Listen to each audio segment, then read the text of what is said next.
Um, can I begin by saying thank you to the organization and Achal for inviting me here.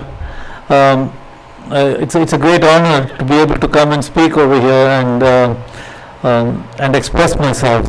I'll just give you a little bit of my background. I'm 70 years old. I'm a cancer survivor. I also struggle with a condition called bipolar, if you're familiar with that. And I lived in London for 32 years, and 10 years of that I was an illegal immigrant. So I went there with a tourist visa and I stayed on as an illegal immigrant. So I'm not saying this as a great champion, but I'm just saying this as I also had my fun with the British. A lot has happened to me since cancer. I think every calamity is not really a calamity. It's a awakener. It takes you into a thought process, and you begin something new. And when I was diagnosed with cancer, I was you always think of death. Cancer is death. And then when almost one foot is in a death, so something comes up in you. You kind of awaken. Sorry, I'm supposed to introduce Mr. Kuller to you also. Mr. Kuller is my neighbor. He was one day passing my house, and I was peeling cucumber for the poor people, and then he said, you're a wonderful man, you're doing lots of wonderful work. So I said, Mr. Kuller, I don't need praise, I need water. So he said, what do you mean? So I said, I need water for my van to fill up the matkas. So he said, come and take it from my house. So I said, are you sure? And friends, I just have to tell you, this is the first one man in my whole experience in the last 4 years who has said something and has executed it. Normally people say it, and then you go to the house and then they say, oh, I spoke to my brother, and my brother said there's a water shortage. Oh, they come up with so many excuses, and you've landed up there with the plumber and all this anxiety, anxious, I've got water from another source. So, and I hardly meet him after that, and he has never questioned me, he has never come to me and said do this, that way, he has never interfered with me, and this has been going on for 4 years, and I think in life you need only 1 or 2 people like that. You don't need a whole team of 10 people, you just get one person and he can take you to the next level. I want to begin this conversation with you all because mind is not charity. Charity is coming from the top down. Mind is actually sharing, is giving, is treating everybody equal, treating every human equal. What you saw in my lassi exercise today is what I do every day with the poor people. Which poor man gets served with an apron and with a smile on his face? They come like animals. You take the 20 rupees or 30 rupees and you push them aside, and they just move around in life like animals. So we have taken away the dignity from man. In India in particular, because having lived in London 32 years, I realize. Anyway, I want to give you all 2 examples of my early experience. Once I just installed these matkas around a tree and finished and put a board on the tree, and I came home. At about 8 o'clock I got a call from this young boy, because I can recognize from his voice. He was probably 20 years old or 21 years old, and he said, Uncle, you're doing a great job. I really admire you for it.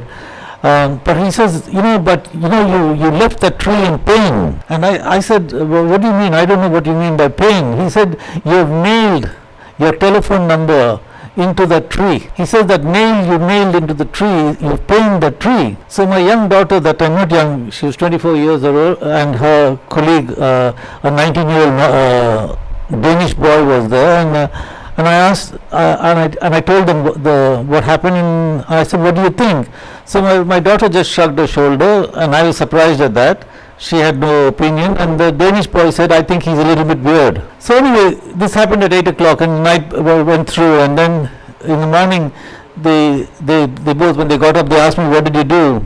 So I said, I took the board out, I took the nail out, and I put a wire around, and I just wired it.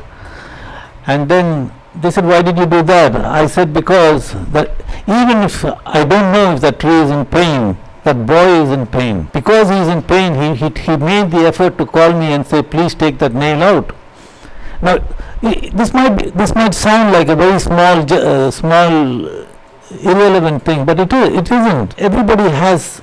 If that boy is so sensitive, can you imagine how sensitive he would be to human beings? And possibly the tree has life, if you think about it. And now whenever I see a tree in some sort of agony, I always dislodge the agony. Sometimes people put barriers around it, and the tree has grown around the barriers and things like that. So I cut the barrier. I've just done one in Panchsheel Park. So it taught me something. Every incident teaches you something. We can't just walk away from it. The other incident is, once I was at the IIT Institute, and there's a man who sells ice over there. To all the vendors, the juice vendors and all. So he had just cut the ice and put it on his bicycle, and it was a very hot summer day. And as he was, they normally cut the ice, put it on the bicycle, and they wrap it around with the gunny bag. I call it gunny bag. I think you all call it bori. I think and the water was just melting away. So I waited for him to come back, and I said, listen, all that water is melted away, because they sell it by weight, you see. So what do you do? So he said, what can I do, sir? So I said, why don't you buy a small motorcycle? Then he laughed at me. He said, are you laughing at me? I'm a poor man. I can't afford to buy a motorcycle. The TVS do a very small moped which can transport these kind of things. So I told him, tomorrow you come with your Aadhaar card. I don't know this man from, I just happened to be sitting there, and I happened to be having a cup of tea. There was a chai shop there. So I told him, come tomorrow. And then he came the next day, and with his Aadhaar card, and I took him to a TVS in Neroli. And then I bought him a brand new TVS motorcycle for, I think it was 35,000. I only specifying the amount because it is relevant to some extent. Not to put a great, not to praise myself. After that, even today when I meet him, at that time he said, how can I repay you? I said, you can repay me by doing the same whatever you can to somebody else. He said, you might not be around. So I said, yes, but I might not be around, your conscience is around. He said, you can't. I said, you can't run away from your conscience. So even now when I meet him, I just met him the other day because I was with a journalist and he was interviewing him. And, he said, sir, I haven't done what you wanted me to do, but I will do it. Because he still can't afford it. He's still making his livelihood, Money is how you place it. If money is not so important, if as long as you can, excess money is shared with the lesser, with the other people. Then I went on. Let me come on to matkas now. Then my matka journey started just about 4 years ago. I had put a Voltas water cooler outside my house with a lot of resistance from my neighborhood and including my family, saying, it's going to encourage lots of people to come and vandalize and do things and that and all. So I said, I don't accept that theory, because I said, why would somebody come and drink water from your house and vandalize your house? It's not it's not logical, it's not human. So I went ahead and I put the water, and then lots of guards used to come and drink water from my cooler. And in fact, Mr. Kulla is going through the same experience in some extent. He's just put a matka outside his house. And then I used to ask the guards, why are you coming and drinking water from my cooler? Why don't you have your own water from your house? He said, no, our boss doesn't give us any water. We have to find our own water. And this really shook me. And I live in Panchsheel Park, which is considered an affluent colony, where people have so much of money beyond, and one bottle of water is not going to kill them. But just imagine how that man feels. And a lot of these guards come from Bihar. They've left their families behind. They've left all that behind. There's no dignity. There's nothing. There's no respect, and they have to come somewhere else begging for water. It's not nice to go to somebody else's house and drink water. When you've got a proper job, it's better you get water from that house. And as I realized that, then I said I should expand this water more. And somebody gave me this suggestion, why don't you put matkas everywhere? And then I started with 4 matkas outside my house, and from there I saw how successful those matkas were. And in a very short time, being an engineer by background, I brought lots of matka stands into operation very quickly, because I brought welding equipment, I brought welders and put matkas. And then during this time I was in Denmark, and one morning with my guest I was going out for a ride, because Denmark is a cycling state, and this was at 5 o'clock in the morning. And so as we were going, he said, "Oh, there's no air in my bicycle, I have to fill up air." So I said, "Where are you going to fill up air?" He said, "Come along." And this was at 5 in the morning. So he went to a cycle shop, outside the cycle shop, and then he just pulled out a tube from the cycle shop and he filled air in his cycle. So then I asked this boy, he was a Danish boy, then I said, is this statutory that you have to they all have to do? He said, "I don't know, but I don't think so. I think every cycle shop, they do it as a social thing, as a thing for society." And that gave me this idea. So when I came back, I put all these cycle pumps everywhere. I have almost about 120 cycle pumps installed everywhere. Take a cycle shop in India. What does it cost him to do that? Now the first excuse he'll give, "Chori ho jayega." Yes, even my matkas get chori, even my pumps get chori, but that doesn't stop you from serving the bigger. What will they chori? What will they steal? They'll steal one end cap. That end cap costs for 15-20 rupees. Are you telling me you can't afford 15-20 rupees? No, the point is you don't want to do it. It is a mental exercise. You don't want to do it. You don't want to work with the community. You don't want to serve the community. And so there are so many different ways we can work with the community.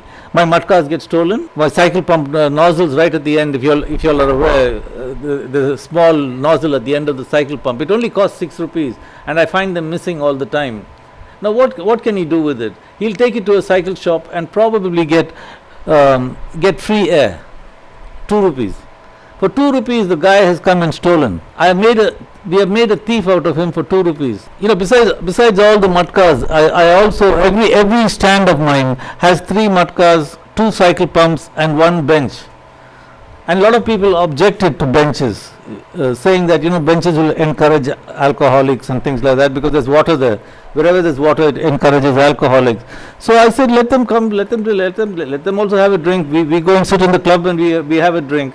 So why can't this poor man sit on a bench and have a drink? Okay, some of them get violent, but so do the affluent. They take their BMWs and kill somebody and then go to their father and say, "Save me." So this guy, they get into a fight and they break my matkas. It has happened often. That's the only reason my matkas can break, because they've got into a tiff, after alcohol, But otherwise, you can see them sitting there, they're talking. They also have their sorrows and they have their pains. And most of my benches at lunchtime, you can see they are having lunch on my benches. If not, somebody is resting on my bench. Abroad, especially, I've just come back from Edinburgh. In Edinburgh, there are benches everywhere for people to sit. Going back, these are old benches where people can sit and relax and just carry on from there. Where does these families with their children on their shoulders, where can they sit down and rest? We force them to sit down on the floor and force them to sit down uncomfortably. What do we lose by giving them a bench? No, there's nothing. A bench costs 2,000 rupees to make. I can make as many as you'll want. And the other tragedy in India is, I don't know why. I don't know whether this is exclusive to Panchsheel Park. I have everyday people coming to me say, "Mr. Natarajan, you will definitely go to heaven. You're such a wonderful man, and I want to give you money." How can I give you money? Do you have to ask me how to give me money? So I tell them, you can go to my website, my bank details are there, or you can give me cash when you're passing by or anything. They're obviously passing by. So they say, "Oh, definitely tomorrow." Tomorrow I see them, they look the other side when they see me. Then for 2 days you don't see them at all. Okay, well, I don't know why this is an Indian habit. I didn't ask you for money, so why do you come and say it? So I think there is so much of deception. and that deception is very frightening. I don't know if you all can understand. Deception is very frightening. I think when somebody says yes, you should mean yes. If you say no, you should mean no, and that is very important for me. I'm sorry, I'm going away from matkas. I'm talking more in a philosophical sense about the human, but I'm talking to you about all the experiences I'm going through thing. Having said all that, recently I've had a lot of press coverage, extensive press coverage, and I've had more contributions recently, and people who've never I don't know anything. The other day somebody sent me 10,000 rupees. I don't know who the person is. Normally they send me an email and say, please confirm that you've received it. So that is true donation, where nobody wants to put a name or a face to it. Just give the money and walk away. Yeah. Every morning between 7 and 9, where Achal also joins me now, that I make omelets for the poor. And this evolved from somebody once telling me that a lot of children go to school without eating. And when they go to school, they steal from other children who have brought food. So that prompted me to start this whole egg exercise. So it's about 8 months now, 8 or 9 months now, and I've been making these omelets for children free, for women free, and for kurawalas, the people, the rubbish guys free, and also the guys who sweep the road free. I give them all single omelets, not double omelet. Double omelet is 2 eggs and two slices of bread. Single omelet is one egg and one slice of bread. So I give this to them. So every day from 7 to 9 I give it to them. So I had a big uproar from the association, the RWA, Panchsheel RWA. No, you can't do this. We're going to shut you down and this and that and all. So I said, you do whatever you want. They sent a letter to the commissioner or MCD commissioner and all that. I'm also a very stubborn person. I'm not. If I'm doing something which is detrimental to the colony, I will recognize that myself and I will correct it. The kind of stand I've made is a very prestigious stand I've made, and when I leave the place, it's absolutely clean. It's more hygienic than you can imagine, and all of them are served with an apron. And I have to say this, that in that one of the people in that anti-me group was an RSS man. So one day he came to my house. And he just started talking. I didn't know who he was, and then he said, you should. There's a lot of congestion, I am told, in your omelette stand. You should reduce the congestion. You should have somebody manning it and all. So I said, there's no congestion. There's nobody over there. So anyway, he left, and then on his way out, he asked almost all the people on the way, does that omelette cause a lot of inconvenience to you? And none of them said, there's no problem. It's anyway between 7 and 9 in the morning. So what happened was, the next morning he came exactly at 7 o'clock in the morning, and he stayed from 7 to 9, and he also made omelets with me. And but I thought that was a very generous gesture of his, and I think Achal was there also. And he went away and he said, I don't know what these people are talking about. There's no congestion, there's no unhygienic activity, nothing. So he called up the secretary in the club and he said, I don't know what you are talking about. I was there from 7 o'clock to 9 o'clock. Whatever he does, you cannot cause congestion there. And he said, I didn't refer to the letter they sent you. So he was very guarded, because he said, if I had referred to the letter they sent you, they might think you had influenced me. So I didn't refer to that. I just gave them my opinion. So anyway, he didn't.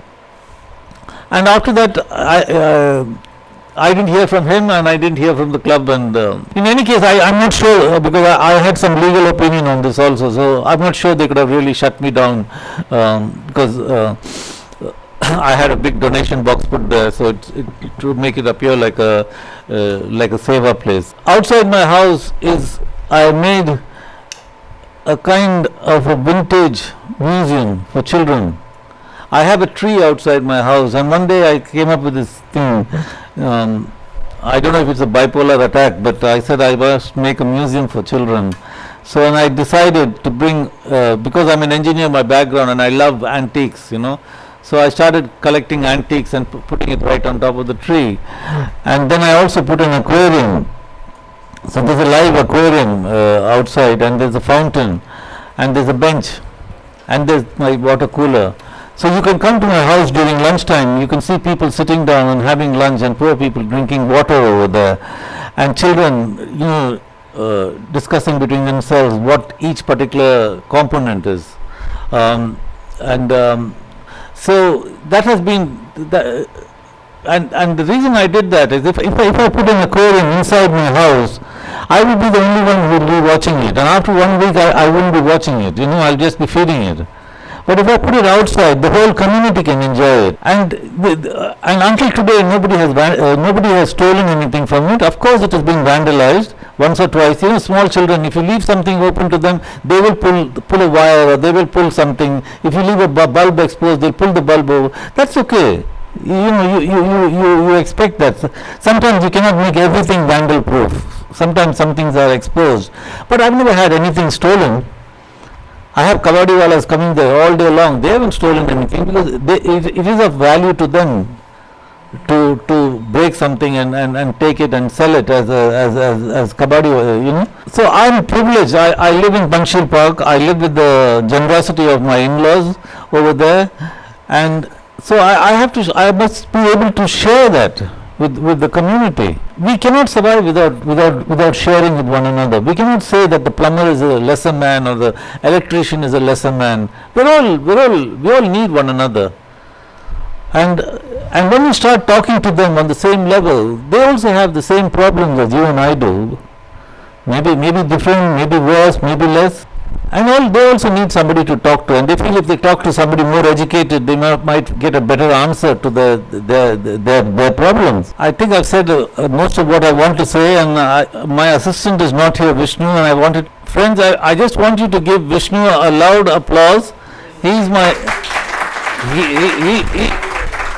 assistant. Without him, I can't do all the things I've said I'm doing. He has been with me right from the inception. We've had our difficult moments, but he's amazing. He just works from 9 o'clock. I mean, so sometimes he goes on till 7 till 8. You know, he can just keep going. And you know, in my kind of work, you cannot pay for it. It has to come from the soul. This job, I can't just pay him and expect that my job will get done. If you don't feel it yourself, you can't do it. So Vishnu, thank you. I am honored to come and participate here and share my views with all. I am an electrical engineer. I studied at Roorkee and then joined the Indian Railways. Retired after 33 years of service in the Indian Railways. All my life I was looking after how to run railways efficiently.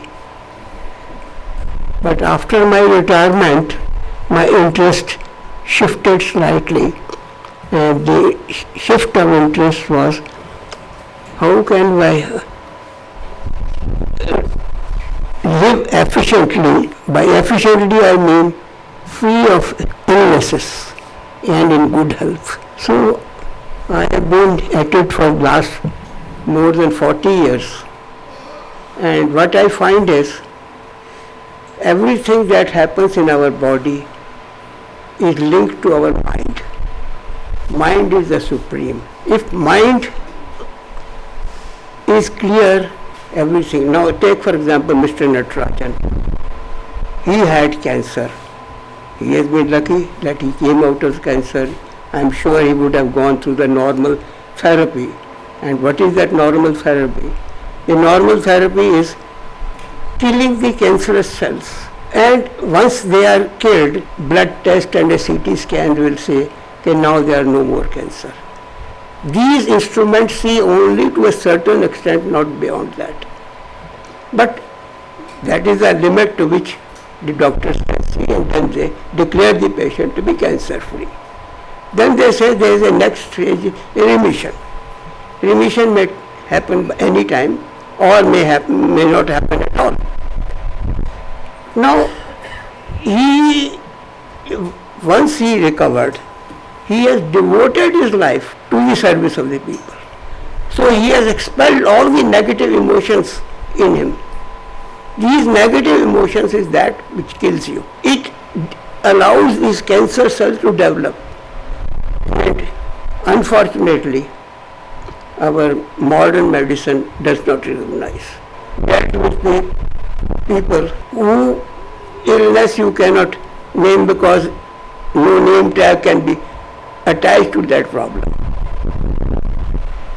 But by seeing the reactions of the mind to the problem, I can reach a solution and help them to come out of that problem. So mind is supreme, and we have two minds. One is a conscious mind and other is a subconscious mind. The subconscious mind is one that rules our health, not our conscious mind.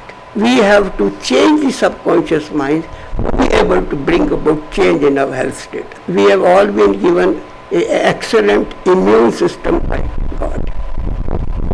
It is sufficient to carry you through in your entire life. But in our hurry and approach to solve the problem quickly, we end up ruining that system. I always try to go to the root cause.